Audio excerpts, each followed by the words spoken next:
नवी मुंबई पर्यावरण संरक्षण charitable trust तर्फे गेल्या अनेक वर्षांपासून चौपाटी फेस्टिवलचं आयोजन करण्यात येत आहे। या फेस्टिवलमधील तरंगत्या रंगमंचाचं हे चौथं वर्ष असून हेच या महोत्सवाचं मुख्य आकर्षण ठरताना दिसून येत आहे। या फेस्टिवलमध्ये नवी मुंबई, मुंबई, ठाणे येथील शाळा आणि कॉलेजांच्या विद्यार्थ्यांचे ग्रुप्स कलाविष्कार सादर करणार आहेत। तसंच स्थानिक कलाकारांना देखील हा मंच उपयुक्त ठरणार असल्याचं दिसून येत आहे।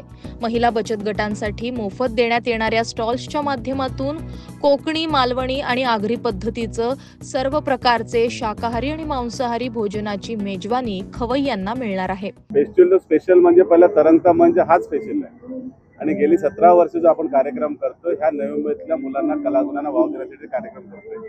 हा कुठलाही पॉलिटिकल स्टेज नाही, हा माझा पूर्ण एंटरटेनमेंट म्हणजे माझ्या ह्या जो प्रभागातली जी लोक आहेत, वाशिममधली जी गरीब लोक आहेत, त्यांना नवीन वर्ष साजरा करता येत नाही, त्या लोकांनी इकडे साजरा केला पाहिजे 3 दिवस, ते पण विथ फॅमिली।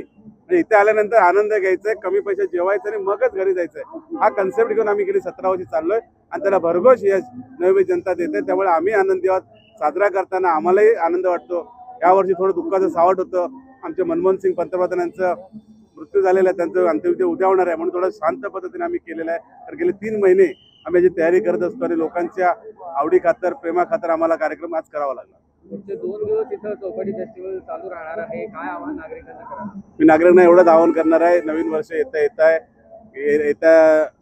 जुन्याला रामराम करा, येत्याला सलाम करा आणि जे मागचं काय ते विसरा, नवीन सुरुवात चांगल्या पद्धतीने करूया आणि आनंदाने या ठिकाणी पुढचं आयुष्य जगा।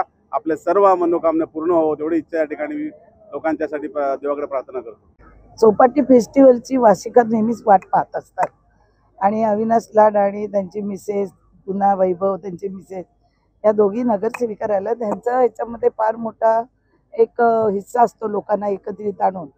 आणि फेस्टिवलचं खरं उद्दिष्ट असं की बघितलं येताना स्टॉल आहेत, तर गृहिणींच्या हाताला स्टॉलचं एक काम मिळतं, त्यांना रोजगार प्राप्त होतो आणि कलाकारांना ह्या व्यासपीठामधून एक मोठी संधी मिळते आणि लोकांना स्वयंरोजगार मिळतो। या तिन्ही गोष्टी या फेस्टिवलच्या माध्यमातून लोकांचं मनोरंजन, चौथी गोष्ट असं होत असतं। आणि आज 17-18 वर्ष हा फेस्टिवल करतात।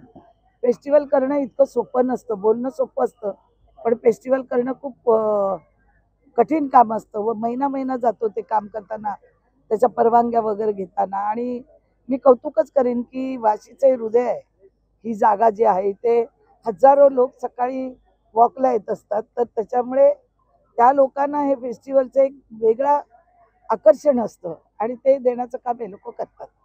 लाड हे नेहमी सर्वांचे लाडच करत असतात। जसं मगाशी देखील ताईंनी म्हटलं की 17 वर्ष ताईच्या आशीर्वादाने, त्यांचा सातत्याने हा कार्यक्रम होतच असतो आणि मला वाटतं की एक आगळा वेगळा चांगला प्रयत्न नवी मुंबईकरांसाठी सातत्याने ते करतायत। मग त्या माध्यमातून नवीन तरुणांना, तरुणींना एक प्लॅटफॉर्म उपलब्ध करून देणं, फेस्टिवलच्या माध्यमातून लोकांना एकत्रित करणं, आपली परंपरा आणि आपला सण उत्साह साजरा करणं, असे अनेक उपक्रम या ठिकाणी केले जातात। आज मी पहिल्यांदा या कार्यक्रमाला आलो, पण कार्यक्रमाची रूपरेषा पाहून मला स्वतःला देखील मन आवरेन असं झालं की खरंच या कार्यक्रमाला परत एकदा कुटुंबासह यायला पाहिजे, ही इच्छा माझ्या मनात देखील आली। मी माझ्याकडून नवी मुंबईतील सर्व तमाम या कार्यक्रमाचे जे कोणी ऑर्गनायझर आहेत आणि अविनाश आहे आणि सर्व मंडळीला मनापासून शुभेच्छा देतो। आणि आमच्या ताई ज्या आता पुन्हा एकदा तिसऱ्यांदा निवडून आल्या, त्या ताईंच्या आशीर्वादाने असंच नवी मुंबईचा विकास होऊ दे, की या माध्यमातून ईश्वरचरणी प्रार्थना करतो। काँग्रेसच्या लाडांना तुम्ही घेणार का?